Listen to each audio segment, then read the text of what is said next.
Hey, YouTube. Good to see you all here and on Facebook as well. Welcome into DawgNation Daily, the daily podcast for Georgia Bulldogs fans, and the daily video here as well. We will have some fun. We will take your comments, and we will get ready for the podcast version of our show, which comes up a little bit later on today. And I really appreciate all of you being with us during this time. And I know it's a little bit weird. We're trying to do our part to make it as not weird as possible. And so that's going to mean trying to maintain and continue to do what we're doing right here. So BA's daddy checking in, Jay Shipes checking in. We appreciate that. Facebook audience getting up and running here. We appreciate all of that for all of you there as well. Green Soldier says, nice hat. Glad you're good. Yeah, Green Soldier, it's good to be able to see you as well. We appreciate all of that from all of you. And we're looking forward to a podcast version of our show today. Had a really good conversation on there with Connor Riley. I was supposed to talk to Mike Griffith today. Having to record the podcast interviews a little bit different right now, and so that kind of leads to kind of a weird thing. So trying to figure out, am I having a problem over here on Facebook? What is going on over here? Oh goodness, I may be having an issue on Facebook. Sea Dog West says I got the cool look going. I appreciate that. Pardon me, YouTube. I apologize for this. Having a little bit of an issue with the Facebook here right now. Do not know what's going on. Oh goodness. Beard oil for the beard. Stacy Noble says, yeah, maybe so. This Facebook thing has worked every single day, and now it's kind of not. So good times as per usual. Oh, my goodness gracious. I don't know what's going on there. All right. Let me just talk to YouTube here for a moment. I think our Facebook may be messed up. I really don't know what's going on here. I'm just going to end this. Oh, goodness. All right. YouTube, stick with me just for a second. Let me see if I can figure out what's going on the Facebook side of this thing. Nothing can ever be easy, right? I mean, nothing can ever be easy. Let's try this again. Let's see where we get to on this. Hope y'all are doing well. I'll take a lot of your comments. I apologize for the real-time tech work over here, but that is the way it's going to go down right now. Let us see if we can get this up and running and do a little bit better job here. Looks like it may be. Let's try this.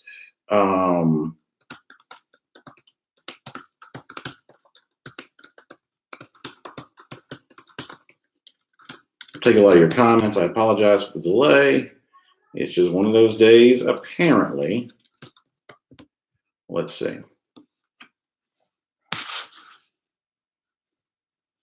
All right, now that may be a little bit better. That looks a little bit more like what I was come to be used to. Somehow, some way, I think I may have ended up on my own Facebook page, which I'm sure is a surprise to my Facebook friends, given the fact that I'm not typically very active on Facebook. But it looks like we're in better shape here now. So we're good here. We're good there.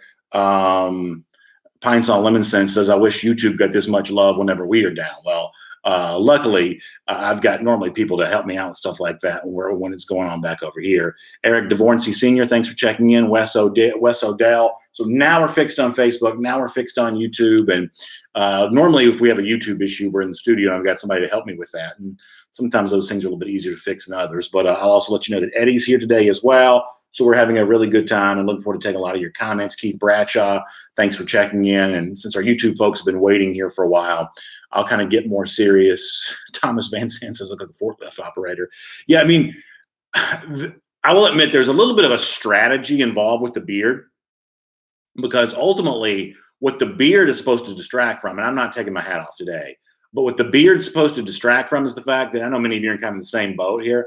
My hair is getting so long. I mean, crazy long right now. So, yeah, I'm going to be looking pretty rough by the time this is all said and done. So the beard is kind of meant to be a little bit of a distraction. You kind of tell kind of coming off the side here. If I'm starting to get this much side hair kind of coming down over the ears, you can kind of tell that it's starting to get long, but we're all kind of battling through our way on that. Yeah, you kind of tell we're getting through that. Mike D, good to see you. George Herndon says bad hairy day. Yeah, a little bit of that. I guess I'm giving new meaning to the phrase hairy dog. I guess I'm giving new meaning to that phrase. Memphis Dog says it's good to see Eddie, even though the thought isn't mutual. Yeah, Eddie says it's good that y'all can see him. He only wishes he could see you. But hey, listen, you never know. You never know. Pine Saw Lemon Sense says I'm just looking like a man's man. Well, that's good to know. I'm glad to know that. Tim Taylor says my beard looks like yours after about 2 days. Well, listen, I told y'all when I first started, I couldn't guarantee how fast this was going to grow in. So we're just doing the best we can around here. Just doing the best we can. Let's see what now we're up and running on Facebook. Let's see kind of what's going on over here. We'll take some comments. I'll also tell you what's coming up on the podcast today. Curtis Witt checking in from Jacksonville, Florida. Good to see you, Curtis. Nelson Henry Buckland checking in. Good to see you as well. Leon Hutchinson says, checking out the live show for the first time in about a week. Well, Leon, it's good to have you here. Appreciate that. Kyle and Susan Richter checking in from South Georgia. Appreciate y'all being here. Phil Rogers says that the beard's looking good. Hang tough. Appreciate that. Timothy Nelson says you're looking like a lumberjack. Yeah, I don't mind that. I don't mind that at all. Don't mind that at all. Killian Worthy says, glad to see everybody on this sunny day. Yeah, it is sunny. When I sit here and do the show, directly across from me to give me a little bit more light, I've got the natural light that comes through my kitchen windows. And boy, sun is shining today. Pretty good stuff. Pretty good stuff. Christopher Wilson says, need this quarter zip. Yeah, this is kind of nice, right? Thought I'd break out some UGA gear for today. David Johnston checking in. David, good to be able to see you. Appreciate you being here. Is that our buddy David from 960 The Ref? Maybe that's a different David Johnston. Leon Hutchins says, just clean up. I'll feel better. Maybe so. Trent Scarborough says he hasn't had as much luck with his facial hair yet. Well, best of luck with that. Not shaving right now seems to make like a lot of sense. Memphis Dog says I should dress like a lumberjack in order to keep chopping wood. I don't mind that. We're kind of getting out of flannel season, but I don't mind a good flannel print shirt. I don't mind that at all. Mickey Brady says, still working hard in Pearson, Georgia, grading some dirt roads and listening to my favorite show. Mickey, I appreciate that. And listen, for those of you that are still getting it done, we're thankful to have you out there working for our communities, and we're going to support you all and do what we can to kind of help get this economy back on track at a certain point in time. And Mickey, you stay safe out there. We appreciate you checking on the show. George Hernan says getting a lot of rain in Columbus, Georgia. Well, George, I hate to hear that for you, but considering the fact that Columbus borders, or at least almost borders Auburn, maybe that means it's also raining in Auburn as well. And so I'll take a sunny day in Georgia while it's raining in Auburn anytime. I'll do that for sure. James Moore doing some drywall. Dallas Schwartz checking in from NorCal. Appreciate you being here. Tony Lombard says, if we get out of this thing soon, is there any dog days of summer planned? So, Tony, I can't say too much about this one way or another, but certainly there were some talks about some dog days of summer type stuff, and obviously a lot of that's been put on hold for right now. So I don't know where we stand on that, and for now we're kind of frozen in terms of being able to do a whole lot more about that. But obviously I'm always up for a good time. So as soon as life kind of gets back to normal here a bit, we'll be doing some more to talk about that. But I appreciate you enjoying dog days of summer. Appreciate you asking about that. Bill Kibbe says food supply chain work for me. And boy, Bill, that's important. I spent some time yesterday at the Kroger in Alpharetta on Highway 9. And, I've never been more ashamed of taking certain things for granted. But when you go into Kroger and you need eggs, like my family, we eat eggs like a football team. We just go through cartons and cartons of eggs and we're out. And it's one of those things of, we got to have eggs in the morning to kind of get us all charged and going again. You walk into that Kroger and you see those cartons of eggs sitting there, and shout out to the folks over there on the Highway 9 Kroger yesterday for really having the store incredibly clean, very well stocked. In fact, let me give a graphic shout out to that Kroger as well. This is an unplanned read, but I'll show a little love nonetheless. At Kroger yesterday, so you go there and you see that and you think, man, to the truck drivers, to the people who are getting this done, boy, that's really, really appreciative. To the folks who are stocking those shelves, making sure all that food's there. Huge thanks to Kroger for keeping all that going. And for those of you who are the ones that are delivering that there, those truckers, they're kind of keeping that going. I've never been so thankful for a trucker in my life. And you see all those trucks on the road, at least in normal times, you don't think much about it one way or another. And on a day like this, you realize that a lot of what's in the trailer beds of those trucks is life-giving sustenance, eggs and milk and stuff like that. You can't do without it. And I'm thankful that even though it's, a little different shopping right now, but I'm thankful to be able to walk into a supermarket and be able to buy the things that I need. I'm really glad to be able to see that. Luis Moctezuma checking in from Chicago. Luis, good to have you with us. Thanks for the kind words as well. Appreciate that. Bob Garrison says, pretty good crowd in here today. Yeah, listen, I'm glad to be able to keep this kind of thing going. I told you all yesterday at the end of the broadcast that for me, ultimately, my sanity is derived from being able to maintain this line of communication. I'm really not talking to a lot of people beyond just this Facebook and YouTube thing. When I do the podcast, that's just me talking to a microphone. I might as well be, a lunatic in a closet somewhere. So this is the only kind of interaction I really get right now during the day. So I'm really glad to be able to have it. Bobby Bryan checking in, always serving those veterans. We appreciate that. Adrian Carver checking in. I'll get more into the podcast topic here coming up, but I'd also like to just find out what you guys want to talk about. So drop your questions, your comments about Georgia football in here. Let's kind of see where things stand here for a moment. I think we have kind of a pretty interesting podcast topic coming up today I want to get to. Hayes Calloway says, is there going to be football season this year? And Hayes, I think that's a really good question. And around here, we're operating around the mindset that, yes, there will be.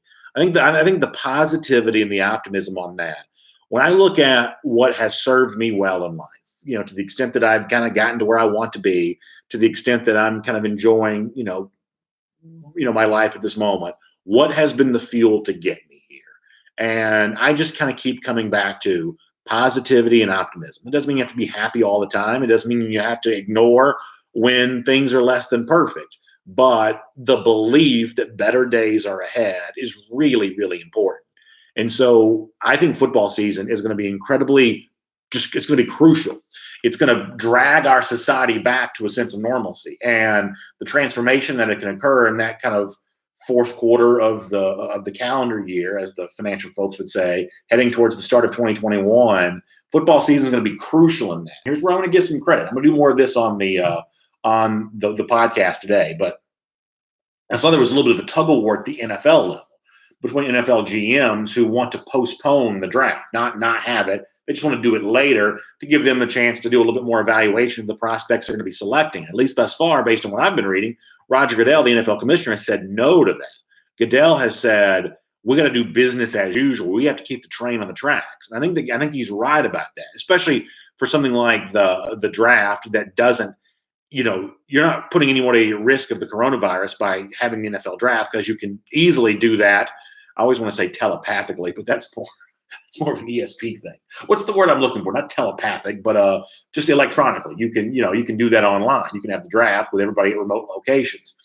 And, Goodell has kind of said that we're going to keep business as usual as much as we possibly can.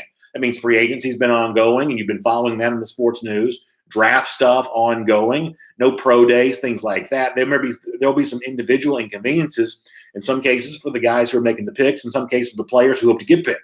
I'm not denying there's some inconveniences, but ultimately inconvenience is a small price to pay for us to maintain some sense of normalcy, and football provides that. It's the NFL doing that now. It'll be college football's job, I believe, to do that later on this summer. And I think it's important that we have that. Not putting anybody from a health risk. I'm not a scientist. I'm not going to pretend to know what the world looks like from a health standpoint come summer. But if we stipulate for a moment that we're heading towards a better health environment come that time of year, then football starting on time is going to be very, very important. Credit to the NFL for establishing that as a principle now, and it'll be college football's job to follow that. Part of the reason why I say that, as I try to slide a little closer here, part of the reason why I say that is because I saw an interesting piece from Dennis Dodd at CBSSports.com where, some of and for whatever reason, it was just ACC coaches that he interviewed, guys like Mac Brown and Brock Mendenhall and others. They were kind of hinting at the inconvenience of trying to get ready for a season on short notice after not having a spring practice. Listen, I don't give a flip about your inconvenience. I don't. Get ready. You play the game, and that's not just because Georgia and Virginia are slated to play week one. It's for all of us. This is going to be a different kind of season, and some players are going to be in worse physical condition than they otherwise would have been. Some teams are going to be less prepared than they otherwise would have been. I don't care, even if it's Georgia. If Kirby Smart were to come out and say, "Oh man, I don't know if we can be ready for the beginning of September to start this season. We may need more time." Even for someone like Kirby, I'd look at him and say, "I'm sorry, I got to have you on the field." If we're healthy by then, if the virus is on its way to moving out, then no matter how inconvenient it is for the coaches involved, you got to be on the field, you got to be playing those games.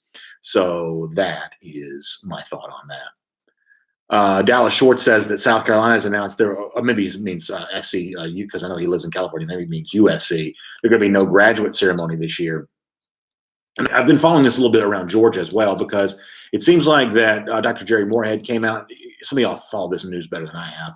Came out and said that they were also canceling that, and then it's kind of maybe taking a step back on that. They're looking at some other considerations, because obviously, if you go through 4 years at Georgia, you get that degree. That's a really proud moment, the kind of thing that you're going to want to celebrate. So it sounds like they may be trying to consider some alternatives on that right now. And I hope they'll be able to find some. Mr. Farrell, thanks for the kind words. Appreciate that. Philo Beto has an interesting idea. He says NFL should have the first 3 rounds of schedule, then have a larger supplemental draft early June after scouts can evaluate the guys that don't have a pro day. That's an interesting idea. It is an interesting idea. Howard Eubank says about the potential inconvenience of the delayed schedule. He says it'll be equal playing ground for all teams. I think that Howard's right about that. The other thing that I've been pretty emphatic about is in terms of the impact of, let's just say, don't even think about the coronavirus for a second. Just think about the fact that teams aren't able to have contact with each other. The players aren't able to be in contact with each other, and they're away from campus right now. I've always been the belief that this won't be felt program compared to program as much as it'll be felt player compared to player. That individually, it's just really hard to be your own accountability partner on something like this. And so I don't think we'll see the impact felt out by teams collectively as much as we'll see it felt by players individually. And for some players, they are going to probably have worse seasons they otherwise would have. Some guys may have better, but it's just really hard to be your own boss. And a lot of players are probably finding that out right now. Dapper Dan says Oregon's about to have a nasty D.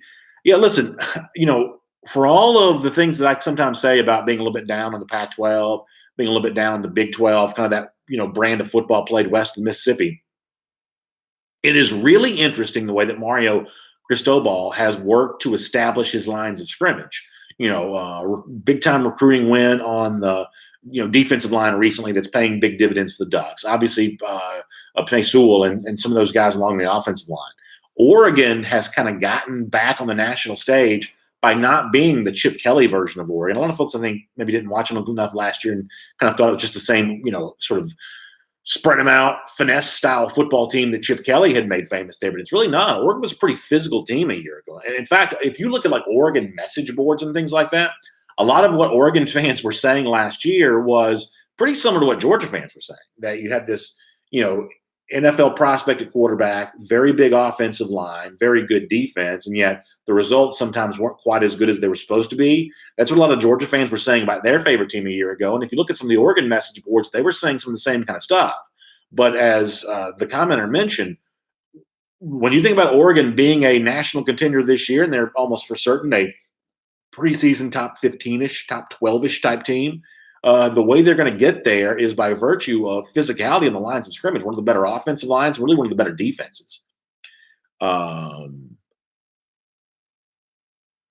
Jay Shipe says he's seeing a lot of guys on social media and stuff working out. And yeah, there are a lot of those right now, for sure. For sure. Bank 6 kind of talking about some of the same kind of stuff. And it's kind of cool to be living in the social media age because we do get a chance to experience that more. Can you imagine if we were going through this football drought right now without that kind of stuff? I've been doing some of this in the podcast, and some of you are seeing a lot of that here. Can you imagine if we weren't having these brief glimpses into what so-and-so player was doing or so-and-so coach was doing? I think it's nice that we have that.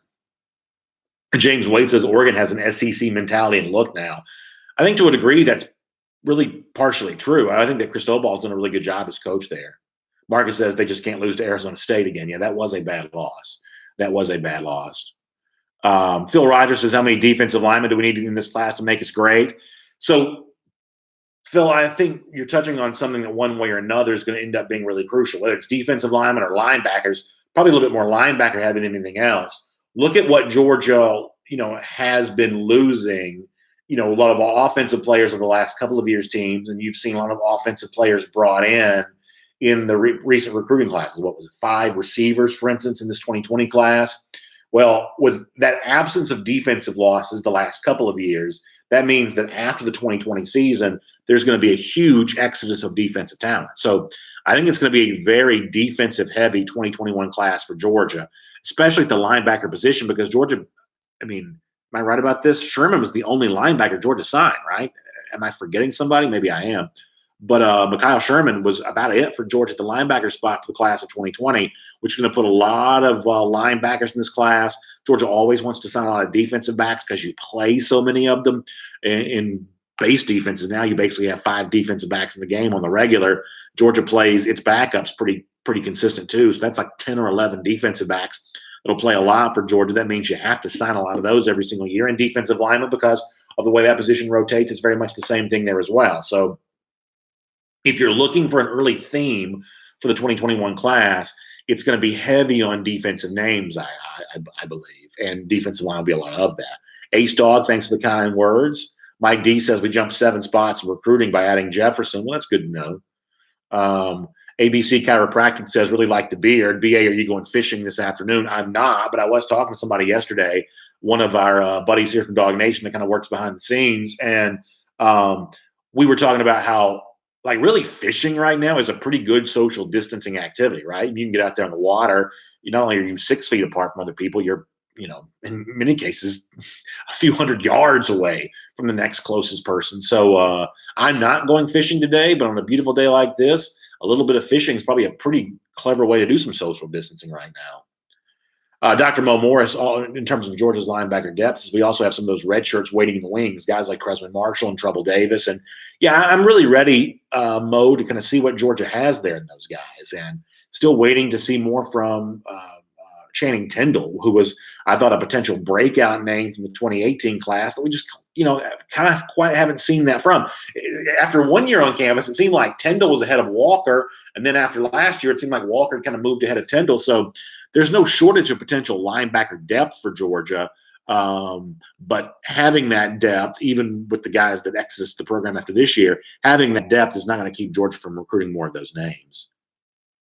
Nicholas Morgan says, do you think the players will learn the new offensive system in time?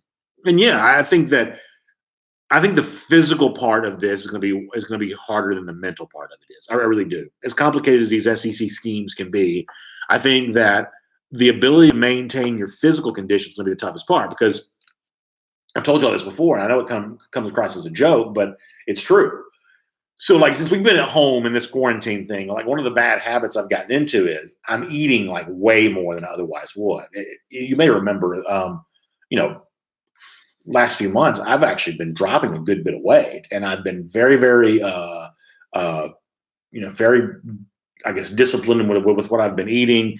And since we've been home, I haven't been quite as disciplined with that. And ultimately, even though I'm trying to get outside and get some exercise, maybe not quite as intense as what Scott Sinclair is putting out on social media, but trying to get some exercise, the fact of the matter is there's only so much exercise you can do to counterbalance what you're eating. If I eat some candy, which for some reason I seem to be eating a lot of lately, you got to run a lot of miles to burn off some candy. It's one of the great inequities in life, that it's very easy to consume calories, and it's actually, by comparison, pretty hard to burn them.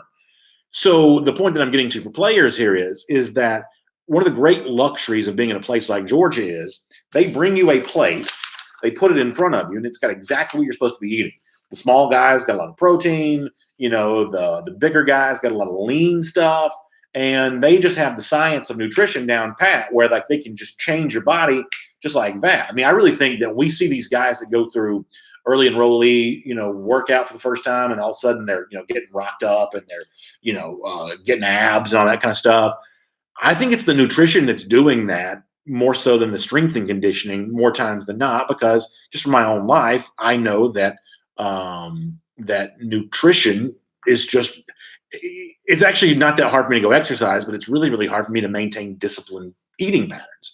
So the point that I'm getting to here, to go back to the comment, I'm not as much worried about players learning the playbook as I am not sitting around eating honey buns all day long, because that's all you have in the pantry.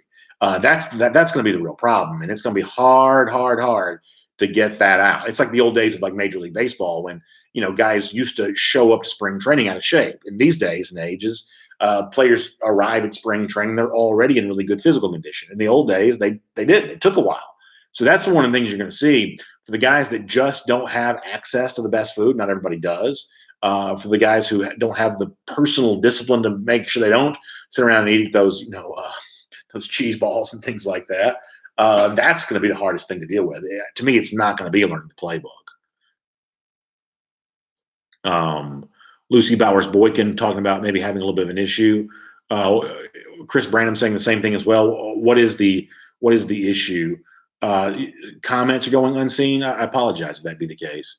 Apologize. Matt Rukavina says, here's a t-shirt idea, stay inside, or we don't have a football season this year.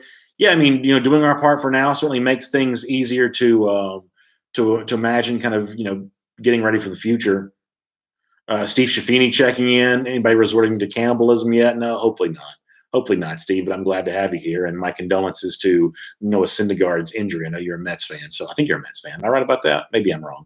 Yeah, I did see the Syndergaard injury. He may be about to get really mad at me if he's a Yankees fan. But I know he's a New York guy. Our buddy Steve Shafini over there on the Facebook comment section. Dr. Mo Morris says, just cut the carbs and sugar and you'll drop the pounds. Promise you. Yeah, so for whatever reason, I don't know why. That's just way easier with a normal schedule. Somehow being at home and sitting around the house all day long, I don't know if it's nervous energy or just anxiety or what, but it makes me feel like that it's more acceptable and forgivable to scarf down a bunch of bread or chips or something along those lines. George Herndon says, in the aftermath of this, folks are going to appreciate things more. And I hope that's the case. I know for me personally, I hope I am able to maintain that sense of gratitude about all of that. I really do. Somebody asked the question, Ryan Rouse says, are you and Chuck not doing the Falcons broadcast anymore? So obviously our plan is to get back to doing that again. I'm just not able to be in the studio right now. And so that prevents that from happening. But our plan is to be back doing that as soon as we possibly can. Just logistically, it's a little easier for me to do DawgNation Daily from my house because that's a solo project. The Falcon thing's a little bit more complicated in that regard. Even if Chuck and I link up together from our homes, you still have to kind of have somebody in the studio pushing it out. When you see like two ESPN guys, for instance, talking from their own homes, what you don't see is there's someone back in the control room making sure that broadcast gets on the air. And so that's just not what we're able to do right now. Corbin Lucier says, I hope I pronounced his name correctly. That's a sweet hat. Where did you get that? Yes, it's the DawgNation hat. I'd love to make some more of these available. I don't know if we have.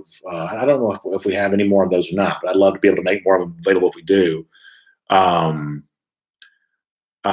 Steve Harmon says, I'm competing with Gary V. Is that Gary Vaynerchuk? Is that who that is?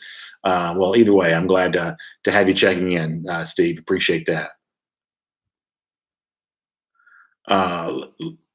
VTW talking about the LSU Texas game. I think it's going to be a really interesting game this year. Obviously, it was one of the great regular season games a year ago and one of the games in which LSU really proved itself. This year, though, I'm kind of wondering what LSU looks like with a new quarterback in place. And also, and I don't mean to be a part of the Texas is back hype. That's the last thing I want to do. But, I do think there's a case to be made that Texas could be due for a little bit of a bounce-back season, which would make that game in which LSU right now is listed as about a 7-point favorite. Texas has a chance to prove itself in Baton Rouge this year. That's a really fun early non-conference game. Really looking forward to that. Let's see what else is going on here. A few more comments. Let's get them a few more Facebooks here. Adam Hart Palmer, thanks for the kind words. Appreciate that. Appreciate that for sure.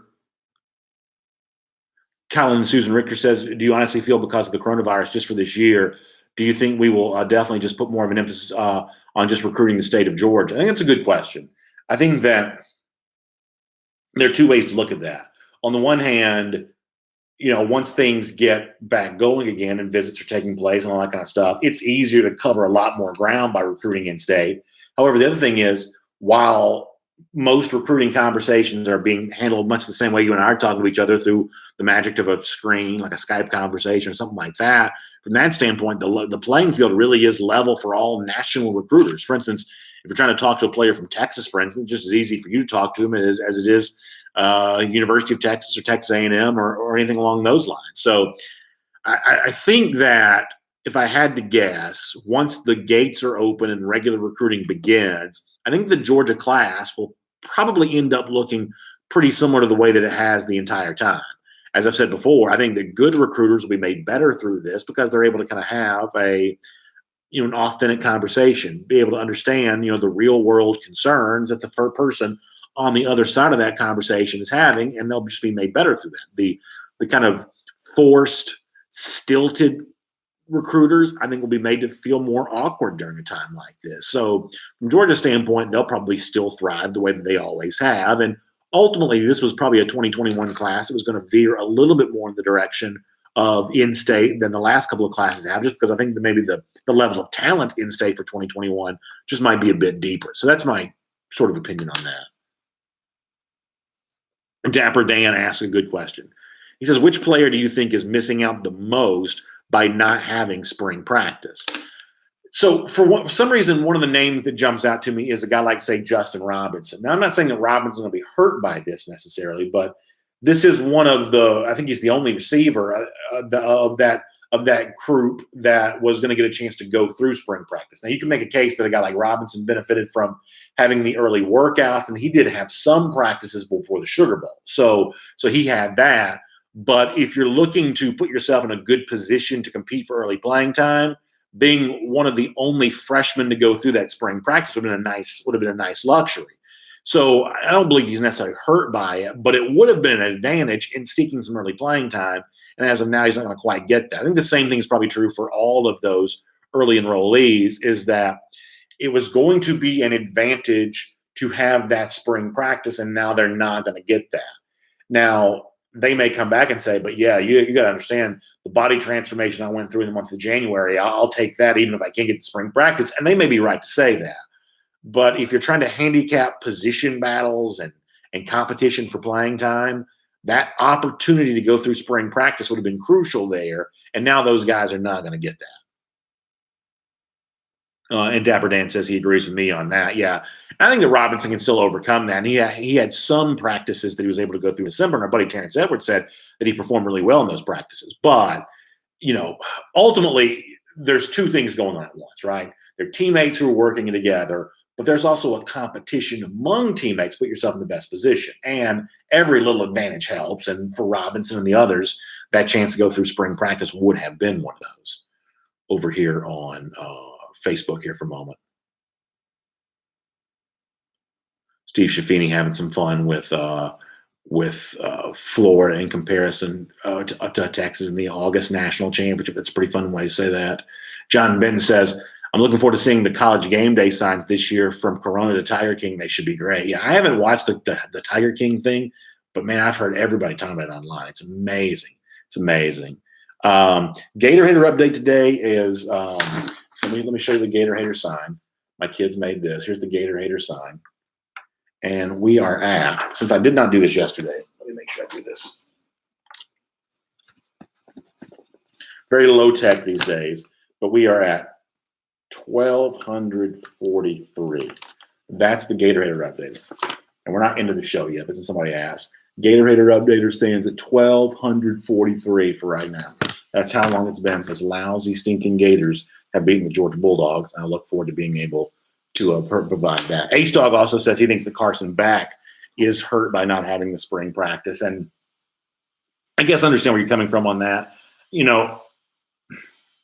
I think that, it's a little bit like Newman last year, where and I hate to sound like Butch Jones here, but you remember when Jones had the line about, guys were getting mental reps and people kind of made fun of him for that because it's easy to make fun of Butch Jones for everything. I do think there is something to be said about mental reps just a bit. And, I think that, I think for a guy like Beck, once practice begins, he'll get some of those mental reps the same way that Mathis got some of those last year. I guess my understanding was at one point in time, Mathis was even kind of behind the play, kind of watching it take place. And, you get a chance. It's almost like a video game simulation. This is what a quarterback sees when he's on the field, and you get to kind of envision yourself doing that same kind of stuff. Not able to practice, but able to kind of go through that. I think the Beck, assuming that he's, watching the presumed starter Jamie Newman this year, can still benefit from that over the course of the long haul. SEC Dog says, I see you're raising your kids right. Yeah, we're trying to. Dallas Short says it's going to plan on coming out for the Kroger kickoff. That's good to know, Dallas. Yeah, I can't wait to be back talking about Kroger kickoffs again. And in the month of August, when we get together at a Kroger location, and I hope to see you there, Dallas. That's great. And we'll try to do our part to have some Gator Hater t-shirts there that day. We'll see what we can. Ace Dog says, tell the kids we said thanks for all their great work. I'm sure you'll see them again at some point in time. So the honest truth is, I'm a little bit of a private person in a lot of ways. Like, you don't ever see me share pictures of my kids on social media and stuff like that. I just, for whatever reason, I just like a certain amount of privacy. It's not that I'm not proud of them, and it's not that I, don't want you all to see it. It's just, I don't know. There's just sort of a layer of privacy that I kind of appreciate. So for the most part, I try to keep them off the screen. But if they had their way, they'd be sitting here right now co-hosting the show. Part of that's because they keep them having to do their schoolwork, and the other part of that is they just are kind of hams, and they they want to be on screen. So I'm sure you'll see them again at some point in time. Although I do try to keep them locked away a little bit. Jay Shipes with a nice recommendation for how to get lean and mean. That's good to know. Good to know. Appreciate that. I'll check that out. Travis McCullough checking in. Cody Dodd says, sure hope we have football this year. Yeah, I mean, we're going to operate from the assumption that there will be. We're going to operate from the assumption that's going to be one of the things that helps pull our society back towards a sense of normalcy. Obviously, it feels like we still got a long way to go. There's, no shortage of bad news out there, for instance. But eventually, the thing that helps us get back on a more normal footing, I believe, is going to be football. I think football's going to have a really important job there in that regard. It's already highly regarded as such a huge influence in the economy as it is, and it's going to be even more so this year, for sure. By the way, speaking of that, it was great yesterday to get a chance to be out with my friends at Marlowe's Tavern. Yesterday was National Restaurant Takeout Day, and I was able to stop over and get some takeout from my friends at Marlowe's, and man, it's good. My kids, speaking of my kids, they were so happy to have that brought home to them yesterday, and just kind of a fun thing to be able to do. I love being able to support the Marlowe's right here in my neighborhood, and I hope a lot of you are kind of keeping that in mind. We got a lot to think about, right? You got health concerns, and those are legitimate. You've got business concerns, and those are legitimate. I think all of us have the room to feel compassion about a lot of different things, and it's nice yesterday to be able to do a small part to step up and support some of the businesses that have made my life so much fun. So I was glad to be able to do that yesterday. Oh, Brad Christian, thank you. I haven't gotten to the podcast time. Let me do that here now for a minute. Then after that, we got to get ready to go. He says, what's this about the analyst calling the Georgia victory over Georgia Tech a bad win? All right, let me address that because I really haven't done this yet. So there's a guy named Pete Futak, who is, I think, a really fun analyst. He writes for collegefootballnews.com. And here's what he's written. That if you go back and look over the last 5 years, which programs in college football have the most bad wins? Now, this in of itself is kind of an interesting way to look at college football. And what you see is that there are some teams out there that have collected a lot of pretty empty calorie type wins. Virginia Tech, for instance, a lot of the Big 12 schools have just been kind of feasting on, pretty low level opponents. However, where it gets fascinating is, from Futak's definition, this is what a bad win is. It is a win over an FCS opponent, or it is a win over an FBS opponent that had 3 or fewer wins for that particular season. That is his definition of a bad win, which makes Georgia Tech a bad win for Georgia twice over the period of time that Futak's measuring. Tech only won 3 games in 2015. Now, it's fair to point out that Georgia only barely beat Tech in 2015. But nonetheless, according to Pete Futak, that's a bad win. And obviously this past year, when Tech also only won 3 games, according to Futak's definition, that is a bad win. So here's the question this leads me to ask, and I'm going to do more of this on today's podcast. If Georgia's not going to get credit for beating Georgia Tech, whether it's defined by Futak as a bad win or just kind of ignored by the national media, and we've seen some of that. I've talked about this before with Heather Dinich, who didn't exactly give Georgia a ton of credit for its non-conference schedule a couple of years ago. If that's where all of this is, if Georgia's not getting a ton of credit for beating Georgia Tech, then should Georgia still keep playing this game? And a lot of you are going to say, yeah, BA, they should, because clean old-fashioned hate is a traditional rivalry. And I have respect for your opinion on that. But when you see the ways in which Georgia has an opportunity to collect for itself So many more fun games, going to Austin to play Texas, going to Norman to play Oklahoma, going to Columbus to play Ohio State, regular series, at least semi-regular series coming up against Clemson. Given the weight that all of these games are going to have on a future Georgia schedule, are we sure that Georgia and Georgia Tech should always be played every single year? That's one of the things I'm going to be addressing in the podcast today. And I'll obviously do that with the full knowing of that in this 5-year span of time that FUTAC is measuring here, Tech did beat Georgia in one of those 5 years. So the whole point here is not Tech's a nobody opponent. They can't beat Georgia anyway. That's not what I'm saying. Anybody, virtually anybody anyway, can pull an upset over somebody else over the course of a half decade or a decade or something like that. This is not a statement to say that Tech can never beat Georgia. It's simply a statement of when Georgia beats Tech, it seemingly is getting very little for having done that.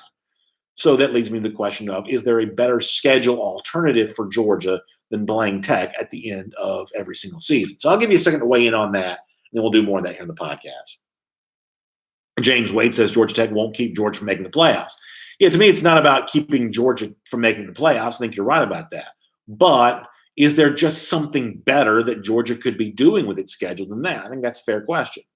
Bill DeWall says it's an easy win we can use to help our backups. We just need to win the SEC or be runner-up with one loss, and then we'll play in the college football playoff.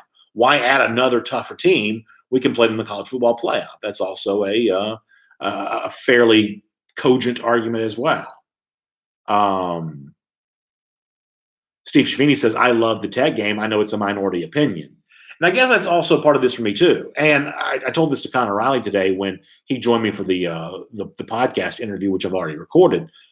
To even argue against playing Georgia Tech is such a departure from where I normally am. A lot of y'all who watch every single day, you know that for the most part, I'm kind of I'm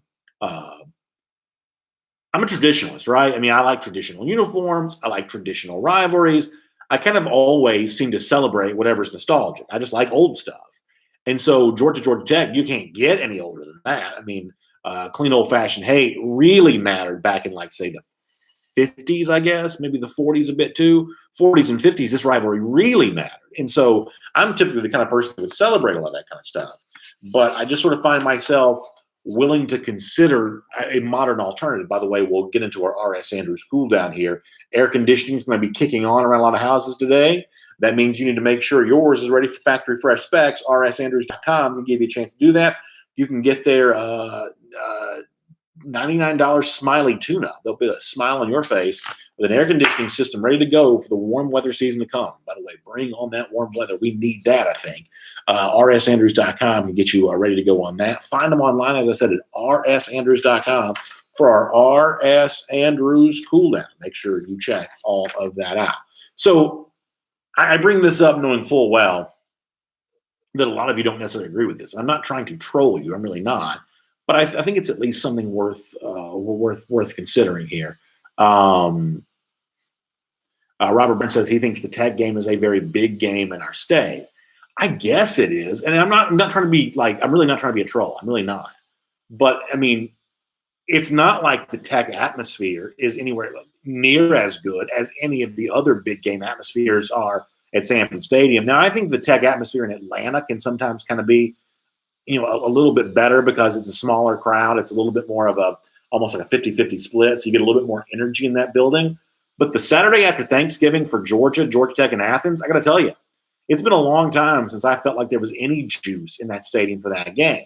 That's not necessarily a reason not to play it. But I mean, part of my reason for even considering this is I'm not quite so sure that I feel a lot of juice in the stadium when Georgia plays Georgia Tech. If anything, I mean, there were plenty of empty seats even in Atlanta this year for that game. James Wade says at least Georgia has a natural in-state rival. LSU doesn't. And it's true that with Tulane being kind of on the wane, to use a rhyming phrase, LSU doesn't really have that for sure.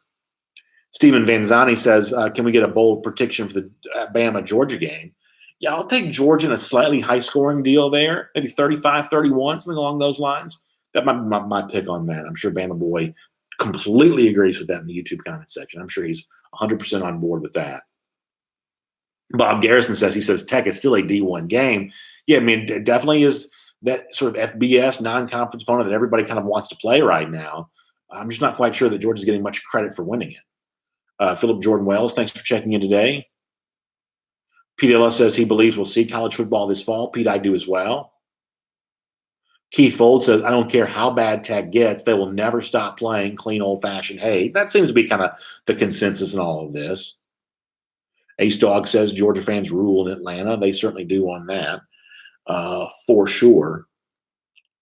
The other thing, too, is like, I think that part of the thing that hurts Georgia versus Georgia Tech is the degree to which other rivalries have just gotten more intense. Obviously, I've made my case for Georgia-Florida being the biggest rivalry this program has. I believe I'm right in doing so. But over the course of the last decade plus, Georgia-Auburn's also gotten a lot more intense as well. And, you just can't care about everything equally, right? You can't have multiple priorities. And as Georgia fans turn their attention to Georgia-Florida more so than ever before, Georgia-Auburn more so than ever before, other games suffer because of that, including Georgia versus Georgia Tech.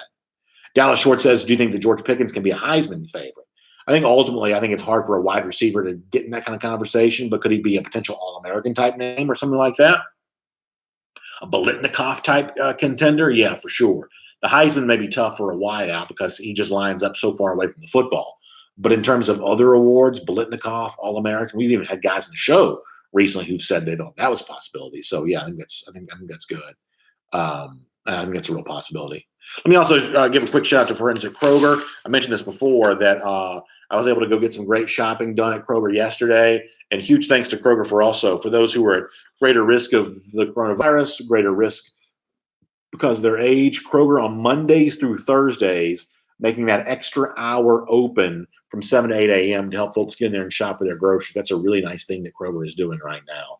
Really nice thing. George Hernan says that Mullen's mouth is on lockdown. Yeah, listen, that's not such a bad thing, right? You'll take that for sure.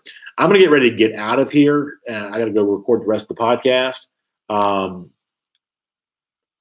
Pete Williams says, to be honest, playing Tech hasn't kept us from winning the national championship, but losing other games has. That's true. And ultimately, I guess the argument against playing Tech is not about the fact that it cost you a spot in the college football playoff, because I think that you all are right. As long as you win the SEC, you're making the playoff. It's just simply a matter of, would there be something more fun, more significant Georgia could be doing? And the consensus among Georgia fans may very well be that no, there's not. That's the game they want to play. I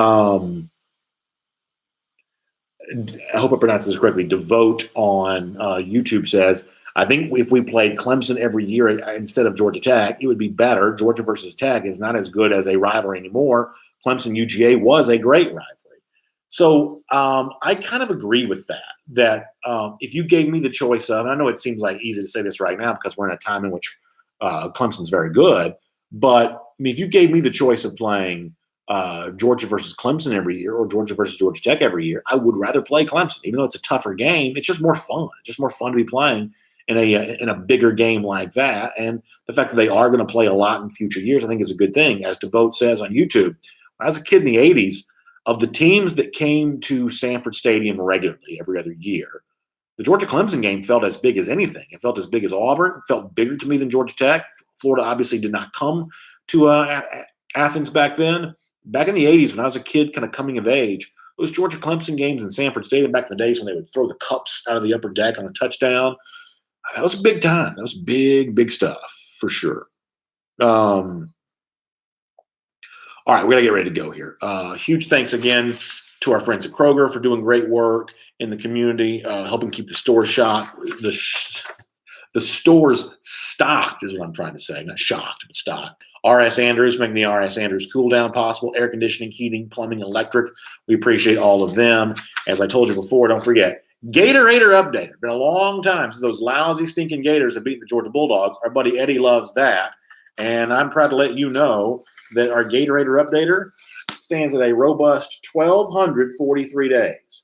1,243 days for the Gatorator Updater. I can't wait to be back in the studio again, be able to do all this with graphics. But for now, I appreciate my kids kind of helping me get this show on the air. And I appreciate all of you being here as well. I'd go crazy if I didn't get this chance to talk to all of you. So thanks for giving me the outlet. I will see you back here again tomorrow for DawgNation Daily and on podcast coming up in just a few minutes. Of course, the radio as well. on Athens later on too, and on 960 The Ref. So y'all have a good day. We'll talk to you back here again tomorrow morning at 10 a.m. for DawgNation Daily.